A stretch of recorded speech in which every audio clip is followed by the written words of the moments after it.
Salut à toi et bienvenue sur bossthemath.com, ici Corinne Huette. Dans cette nouvelle vidéo, je vais t'apprendre à calculer la médiane et les quartiles d'une série statistique et je t'apprendrai également à retrouver ces résultats sur ta calculatrice TI ou Casio. Je te dis à tout de suite. Alors dans un premier exemple, on nous donne les notes obtenues par les 30 élèves d'une classe A lors du dernier contrôle de maths. Donc voici les notes obtenues. Et on nous demande de déterminer la médiane et le premier et le troisième quartile de cette série de notes. Alors, tu dois d'abord savoir que la médiane d'une série de nombres, en fait, elle coupe ta série de nombres en deux séries qui ont le même effectif. Les quartiles, eux, ils coupent ta série en quarts. Donc, pour pouvoir faire ça, on doit d'abord ordonner notre série de nombres dans l'ordre croissant. Et comme on a beaucoup de valeurs ici, on en a 30, je te propose d'aller ordonner cette série grâce à ta calculatrice. Alors sur TI, tout d'abord, je te montre comment on fait ça. On va sur le menu Stat ici, on fait Edit. Alors là, tu vois que j'ai déjà des listes qui sont remplies. Je te montre comment les effacer. Tu te mets ici en haut en L2 et tu fais Annuler, Entrée. Voilà, ça enlève toutes les valeurs qui étaient dans la liste 2. On va recommencer ici sur L1. Annuler, Entrée. Voilà, donc je vais rentrer toutes les valeurs ici dans L1, donc 12, puis 13. Voilà, donc tu vois que ici L1 de 30, c'est-à-dire la 30e valeur, c'est 7. Alors, pour ordonner ces valeurs dans l'ordre croissant, tu vois que là elles sont désordonnées, 12, 2, 17, 18, 8, 7, eh bien, je vais sur Stat, et je vais faire ici le menu numéro 2 qui veut dire trier dans le sens croissant. Donc, je vais faire 2. De la liste 1, alors la liste 1, tu peux y accéder ici au-dessus de la touche 1 en jaune en faisant seconde 1. Je ferme la parenthèse, je fais entrer. Voilà, il me dit que c'est fait, done. Je vais aller voir, je fais stat numéro 1 edit. Et là, tu vois que toutes mes valeurs sont rangées dans l'ordre croissant. Sur Casio, je vais dans le menu Stat. Alors ici, tu vois que ma liste 1, elle est pleine, donc je vais l'effacer. Je vais me mettre tout en haut ici et je vais aller chercher del A. Il me demande d'effacer la liste et je mets oui en appuyant sur la touche F1. Voilà, donc la liste 1 est vierge. Je vais recopier les 30 notes de cette série de notes, donc 12, 13. Voilà, donc la 28e valeur, c'est 18, la 29e, c'est 8 et la 30e, c'est 7. Donc pour ordonner ces valeurs dans l'ordre croissant, je vais chercher ici dans le menu, je vais après dans Tool, je vais prendre le menu SRT-A, donc touche F1 pour moi. On me dit qu'il va ranger les listes dans l'ordre croissant. Combien de listes? How many lists? Donc juste une pour moi, entrée. Et sélectionner la liste numéro, donc c'est la liste numéro 1 pour moi, entrée. Voilà, et tu vois que ma liste, maintenant, est ordonnée dans l'ordre croissant. Alors, en résumé, pour calculer la médiane ou les quartiles d'une série de nombres, tout d'abord, première chose à faire, on ordonne la série dans l'ordre croissant. Donc, on l'a fait sur la calculatrice. Donc, on va recopier les valeurs. On a eu 2, 2, 3, 4.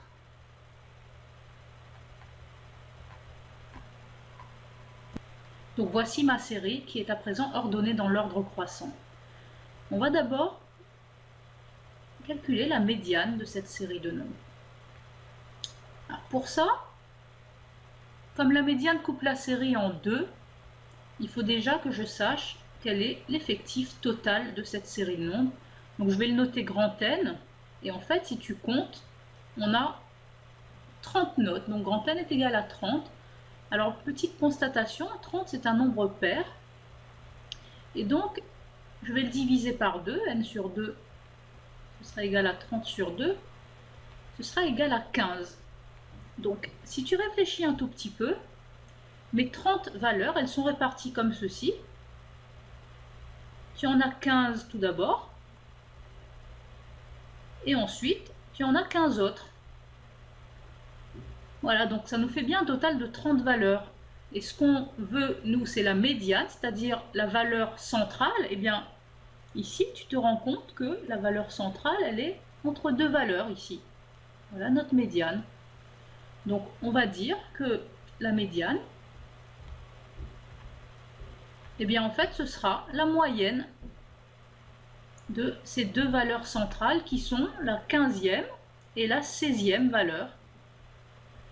De la 15e et 16e valeur de la série ordonnée. Donc ça, c'est le cas où on a un effectif total qui est pair. Et bien en fait, quand on fait la moitié, on tombe entre deux valeurs. Alors, allons voir maintenant la 15e et la 16e valeur de cette série ordonnée. Alors on compte, hein. 1, 2, 3, 4, 5, 6, 7, 8, 9, 10, 11, 12, 13, 14, 15 et 16. Donc ma médiane, comme c'est la moyenne de ces deux valeurs, en fait, ce sera 10 plus 12 divisé par 2, et tu sais que c'est égal à 11. Donc qu'est-ce que ça signifie que la médiane de cette série de notes vaut 11? Et bien, ça veut dire qu'on a à peu près la moitié de la classe qui a une note inférieure ou égale à 11, et environ la moitié de la classe qui a une note supérieure ou égale à 11. Alors maintenant, on va calculer les quartiles de cette série de nombres. Alors, comme son nom l'indique, les quartiles coupent la série en quarts. Donc tout d'abord, je prends mon effectif total, grand N, et je le divise par 4. Cela va me faire 30 divisé par 4, et c'est égal à 7,5. Donc notre premier quartile qu'on note en général Q1, eh bien comment je vais l'obtenir? Eh bien je prends ce nombre 7,5 et je vais l'arrondir à l'entier qui est juste au-dessus. Donc ce sera en fait la 8e valeur de la série, attention, de la série qui a été ordonnée. Donc on va aller compter la 8e valeur. 1, 2, 3, 4, 5, 6, 7, 8. Voilà. Donc Q1, le premier quartile, est égal à 7. Qu'est-ce que ça signifie? Eh bien ça signifie qu'on a environ un quart ou 25% des élèves qui ont une note inférieure ou égale à 7. On continue avec le troisième quartile. Donc au lieu de faire un quart de grand N, eh bien on va faire 3 quarts de grand N. Donc en fait, il suffit de multiplier ce 7,5 par 3. Et cela va nous donner 22,5. Donc notre troisième quartile, Q3, eh bien pour l'obtenir, on va encore arrondir ce nombre à l'entier supérieur. Et donc ce sera la 23e valeur de la série ordonnée. Donc on va aller voir quelle est la 23e valeur. Alors ici c'était la 16e valeur, 17, 18, 19, 20, 21, 22, 23. Voilà. Donc Q3 ici sera égal à 15, ce qui signifie qu'on a environ 3 quarts ou 75% des élèves qui ont une note inférieure ou égale à 15 sur 20. Alors une petite constatation avant d'aller vérifier nos résultats sur calculatrice. Il faut que tu saches que les quartiles, que ce soit Q1 ou Q3, sont forcément des valeurs de ma série de nombres. Ici, on a trouvé Q1 égale 7 et Q3 égale 15. Contrairement à la médiane, elle, n'est pas forcément une valeur de ma série, puisqu'ici, j'avais trouvé une médiane qui était égale à 11. C'était dû au fait que j'avais un effectif total N qui était pair. Alors, on va vérifier maintenant nos résultats sur calculatrice. Je vais te montrer comment faire ça. Alors, sur TI, ici, dans L1, on a notre série de notes. On va dans Stats. Dans l'onglet Calcul, on va choisir les stats à une variable. Premier menu. Et on va dire de faire les stats à une variable sur la liste 1. Donc, seconde 1. Entrée. Donc, on a un certain nombre de paramètres qui s'affichent ici. X bar, ici, on reconnaît la moyenne. Sigma X, c'est l'écart type. N égale 30, c'est notre effectif total. Si on descend, voilà, on retrouve notre médiane qui est égale à 11, Q1 égale 7 et Q3 égale 15. Alors attention, parfois la calculatrice se trompe dans les calculs de Q1 et Q3 et nous donne des valeurs qui ne sont pas des valeurs de la série. Donc attention à ce petit problème, tu dois faire les calculs toi à la main, c'est toi qui as forcément raison, la calculatrice peut se tromper sur Q1 et Q3. Sur Casio maintenant, on a nos notes qui sont rangées dans la liste 1. Alors je vais revenir au menu principal, je vais aller dans Calcul. On va faire des statistiques à une variable sur la liste 1. Donc on va aller régler ça dans 7, ici. Ici en première ligne je dois avoir la liste 1 et en deuxième ligne je dois avoir 1. C'est-à-dire qu'en fait toutes les notes sont affectées du coefficient 1 ou de l'effectif 1 si tu veux. Donc si c'est réglé comme ceci, on est bon. On peut aller sur une variable ici. On a x bar égale 10,7, c'est la moyenne. N égale 30, notre effectif total. Et si on descend, on retrouve nos paramètres. Médiane égale 11, Q1 égale 7 et Q3 égale 15. Maintenant, voici un exemple 2 où on nous donne sous forme de tableau les notes obtenues dans la classe que j'ai nommée B au même contrôle de maths que la classe A. Donc ici, en première ligne, on a les notes obtenues, les notes des élèves, 1 sur 20, 4 sur 20, etc. Et en dessous, on a les effectifs, c'est-à-dire qu'ici, j'ai 2 élèves qui ont eu 1 sur 20, 3 élèves qui ont eu 4 sur 20, etc. Il s'agit de déterminer, comme tout à l'heure, la médiane et les premiers et troisièmes quartiles de cette série de notes. Alors, on a dit que pour calculer ces paramètres, il fallait que notre série soit rangée dans l'ordre croissant d'abord. Donc, tu vois que mes notes ici, il n'y a pas de problème, elles sont bien dans l'ordre croissant. Alors, on peut commencer à calculer donc la médiane de ces notes. Donc, le raisonnement, il est le même que tout à l'heure. Je commence par donner l'effectif total, grand N, égale. Donc, pour avoir l'effectif total, il faut additionner tous ces effectifs. 2 plus 3 plus 6, etc. Je te laisse le faire. On va trouver 27. Et contrairement à tout à l'heure, on trouve un nombre impair. Alors, qu'est-ce que ça va signifier? Eh bien, quand tu vas couper ta série en deux, on va faire n sur 2. Cela va nous faire 27 sur 2. Et c'est égal à 13,5. Alors, qu'est-ce que ça signifie? Eh bien, mes 27 valeurs, elles sont réparties comme ceci. On a tout d'abord les 13 premières valeurs. On a les 13 dernières valeurs. Cela nous fait 26 valeurs. Et une valeur ici au milieu qui sera forcément notre médiane. Donc, si tu as compris ça, on va pouvoir dire que la médiane est la 14e valeur de la série ordonnée.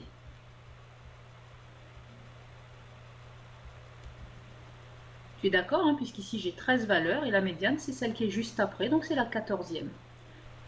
Donc tu vois que quand on a un effectif total qui est impair, eh bien la médiane ce sera une valeur de ma série et non la moyenne entre deux valeurs.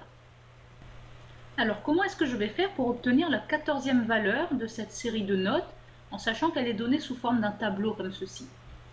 Alors je vais t'inviter comme moi à rajouter une ligne sous le tableau pour pouvoir mettre ce qu'on appelle les effectifs cumulés croissants. Je vais noter ça sous la forme ECC. Qu'est-ce que ça signifie? Eh bien, tout d'abord, les deux premières notes, elles sont égales à 1. Je vais cumuler avec les trois notes suivantes. Cela va me donner 2 plus 3, 5. Puis je vais cumuler avec les 6 notes suivantes, 5 plus 6, ça va me donner 11. Et je répète ce processus. 11 plus 4, 15, plus 3, 18, plus 4, 22, plus 1, 23, plus 1, 24, plus 2, 26 et plus 1, 27. Donc normalement, quand j'ai cumulé tous les effectifs, j'obtiens à la fin mon effectif total 27. Donc, comment est-ce que je vais obtenir ma médiane maintenant? Grâce à ces effectifs cumulés croissants. Eh bien, c'est la 14e valeur, donc tu vois que ici, la 11e valeur, c'est la note 5 sur 20. Donc la 12e valeur, ce sera la note 8 sur 20. La 13e valeur également, la 14e valeur également, et la 15e valeur également. Et la 16e valeur, ce sera la note 9. Donc si tu as compris le processus, la 14e valeur, ce sera 8 sur 20 et ma médiane sera donc égale à 8. Maintenant, calculons les quartiles de cette série de notes. Tout d'abord, pour le premier quartile, on calcule n sur 4, c'est-à-dire 27 sur 4. Cela nous donne 6,75. Donc comme tout à l'heure, on arrondit à l'entier supérieur et on peut dire que Q1 est la 7e valeur de cette série de notes. Donc on utilise les ECC. Ici, jusqu'à la 5e valeur, c'est la note 4. Donc la 6e jusqu'à la 11e valeur, c'est la note 5. En particulier, la 7e valeur, ce sera 5. Donc Q1 est égal à 5. Pour le troisième quartile, on calcule 3n sur 4 en faisant 3 fois 6, 75. Cela nous donne 20,25 et on arrondit à l'entier supérieur pour dire que Q3 est la 21e valeur de cette série de notes. On regarde de nouveau au niveau des ECC. Alors ici, la 18e valeur, c'était 9. Donc la 19e jusqu'à la 22e, c'est 10. En particulier, la 21e, ce sera donc la note 10 sur 20. Donc Q3, mon troisième quartile, est égal à 10. Je te propose de retrouver ces résultats sur calculatrice, tout d'abord sur TI. Donc je retourne dans Stat, Edit, et je dois d'abord rentrer ce tableau avec les notes, disons, dans la liste 2. Donc 1, 4, etc., 5. Et les effectifs dans la liste 3. 2, 3, 6, etc. Voilà, mes notes sont rentrées dans liste 2 et mes effectifs dans liste 3. Et je vais aller dans Stat, Calcul. Stat a une variable. Par contre, je vais préciser de les faire sur la liste 2, virgule, la liste 3. Entrée. Je retrouve ici n égale 27, mon effectif total. Je descends et j'obtiens ma médiane qui est égale à 8, Q1 égale 5 et Q3 égale 10. Sur Casio à présent, je vais entrer dans la liste 2 les notes 1, 4, 5, etc. Et dans la liste 3, les effectifs 2, 3, 6, etc. Voilà, donc les notes sont rentrées dans la liste 2 et les effectifs dans la liste 3. Je vais aller sur Calque, ici, et je vais aller régler les paramètres. Dans la première ligne, je vais mettre la liste 2. Et dans la deuxième ligne, je vais mettre la liste 3. Voilà, je sors, exit, et je vais faire des statistiques à une variable ici sur la touche F1. Donc ici n égale 27, c'est mon effectif total, je vais descendre. Et j'obtiens bien ma médiane qui est égale à 8, Q1 égale 5 et Q3 égale 10. C'est ce qu'on avait obtenu par calcul. On va à présent passer à l'interprétation des résultats. Il s'agit de comparer la note médiane et l'écart interquartile dans les deux classes, la classe A et la classe B, et d'interpréter les résultats. Donc tu vois ici, j'ai reporté les résultats qu'on avait obtenus. Dans la classe A, la médiane et les quartiles, dans la classe B également. Alors si on compare les médianes, dans la classe A, on a une médiane de 11, dans la classe B, on a une médiane de 8. La médiane, elle coupe la série en deux. Donc ça veut dire que dans la classe A, on a environ la moitié des élèves qui ont moins de 11 sur 20 et l'autre moitié qui a plus de 11 sur 20. Dans la classe B,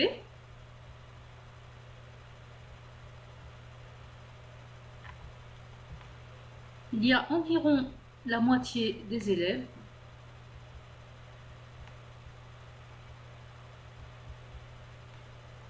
qui a moins de 8 sur 20 au contrôle de maths. Une note inférieure ou égale à 8. Donc tu vois que on peut dire que globalement la classe B semble plus faible que la classe A. Ensuite, si on compare l'écart interquartile, alors qu'est-ce que c'est? Eh bien, si tu as Q1 égale 7 et Q3 égale 15, l'écart interquartile, c'est la différence Q3 moins Q1, qui est ici égale à 15 moins 7, donc qui est égal à 8 pour la classe A. Et pour la classe B, quand je fais Q3 moins Q1, c'est égal à 10 moins 5, c'est égal à 5. Donc, tu vois que l'écart interquartile dans la classe B, il est plus faible que dans la classe A. Ça signifie en fait que dans la classe B, les notes sont moins dispersées autour de la médiane que dans la classe A.